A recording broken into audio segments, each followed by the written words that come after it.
ভাবি আসসালামু আলাইকুম। ভাবি কই গেছিলেন? এই তো একটু এখানে। ভাবি কিছু লাগবো না করে কি? না না না, ভাবি একদিন কিন্তু চা খেতে আসবো ভাবি। কি করো তুমি? তোমার জন্য পুডিং বানাচ্ছি। আর তোমাকে এই সময় পুডিং বানায় থেকে বসে, তুমি রেস্ট নাও। তুমি কি করতেছো? শোনো, আমি এমডি স্যারের সাথে একটা মিটিংয়ে ঢুকতেছি, আমি তোমাকে পরে ফোন দিচ্ছি। আচ্ছা তালমা, জি আপা। বাকিটা নিয়ে যাবো। সালমা, সালমা, হ্যাঁ আপু বলো। শোনো আমাকে হসপিটালে নিতে হবে, আমার পেন হচ্ছে, তাড়াতাড়ি আয়। আপু আমাদের আসতে তো ঘন্টাখানেক লাগবে। ও নিচে গিয়ে একটা গাড়ি ডাকা, আমাকে হসপিটালে নিয়ে আসতে হবে। কিরকম আইসস? এই পরে কথা বলছি।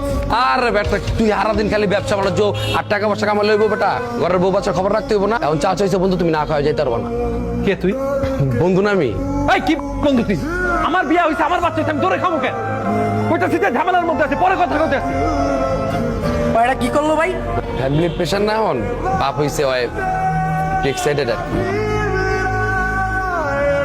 বুঝতেই পারিনি হুট করে যে এরকম একটা সিচুয়েশন চলে আসবে।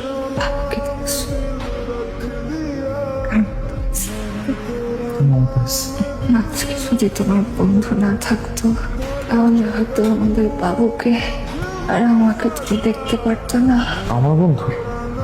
পাগল ভাই তোমার বন্ধু না, নাকি বাইরে দিক থেকে যেমনটা লাগে ভিতরটা তার পুরোপুরি অন্যরকম।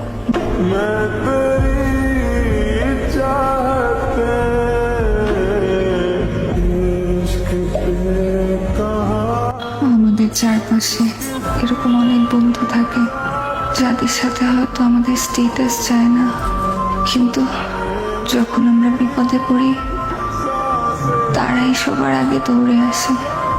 আর তাকে সরি বলা উচিত।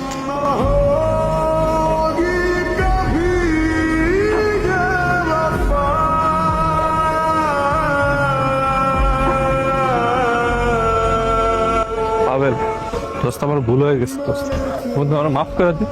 আমি সরি বন্ধু। বন্ধুও কইতাছস আবার সরিও কইতাছস। ওই বেটা আমরা ছোটবেলার বন্ধু না?